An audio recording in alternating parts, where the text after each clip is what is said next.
Berikut adalah cara untuk menggabungkan beberapa file Excel menjadi satu file Excel dengan menggunakan Power Query. Nah, contoh saya buat data seperti ini. Nomor, nama, jenis kelamin ya, diisi sesuai dengan kontennya. Buat dua file ya dengan konten yang berbeda tapi dengan format yang sama. Nomor, nama, dan juga jenis kelamin. Nah, jika sudah seperti ini adalah data yang nanti kita kumpulkan dalam satu folder. Kemudian ini yang akan kita gabungkan. Ya, jadi pastikan sudah tahu di mana letak dari dua data ini, ya.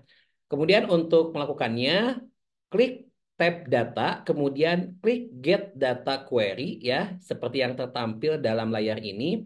Kemudian ketika teman-teman nanti klik si get data query ini, muncul pilihan from file, kemudian pilih from folder. Karena kita mau menggabungkan dari dua data dalam folder yang sudah kita siapkan, ya, yang tadi sudah kita siapkan sebelumnya. Nah, kemudian klik form folder ini nanti ketika sudah diklik akan diarahkan pada folder yang memang terisi dua data tadi. Nah, jangan lupa ya di mana peletakannya ya. Misalkan tadi sudah saya siapkan di data untuk praktek ya. Diklik aja dua-duanya untuk si filenya. Kemudian setelah itu langsung di open. Nah, ketika sudah di-open, tunggu beberapa saat, nanti secara otomatis ya Power Query ini dia akan memasukkan dua file tersebut. Ya, tampilannya nanti kurang lebih seperti ini. Ya, nah nanti dari dua data ini di bawahnya itu ada pilihan. Nah, yang dipilih adalah apa? Pilih combine, ya, diklik nanti menu combine-nya. Pilih yang combine and transform data karena kita mau menggabungkan dan juga mentransfer datanya, ya, transform data dari si dua file tadi. Nanti akan muncul evaluating query, kemudian nanti muncul tampilan combine file, pilih yang first file ya. Kemudian setelah itu di sheet-nya ya jangan lupa juga nanti dicek di checklist juga biasanya. Kemudian nanti setelah itu diokekan. Nah, ketika muncul processing query seperti ini, nanti akan diolah kedua data tersebut yang sudah kita input gitu ya. Sehingga nanti tampilannya pada saat di Excel ya kurang lebih akan muncul menu seperti ini. Ya, nah setelah seperti ini tinggal kita lakukan proses terkait dengan pemilihan kolom mana yang mau kita jadikan sebagai data yang akan ditampilkan ya dalam keseluruhan file Excel yang baru nanti, gitu ya. Contoh misalkan saya tidak mau ada data source ini, kita remove aja, di klik kanan remove.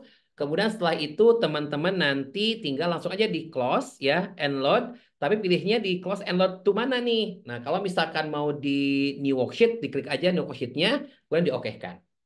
Nah, setelah itu nanti tunggu sebentar akan muncul tampilan seperti ini.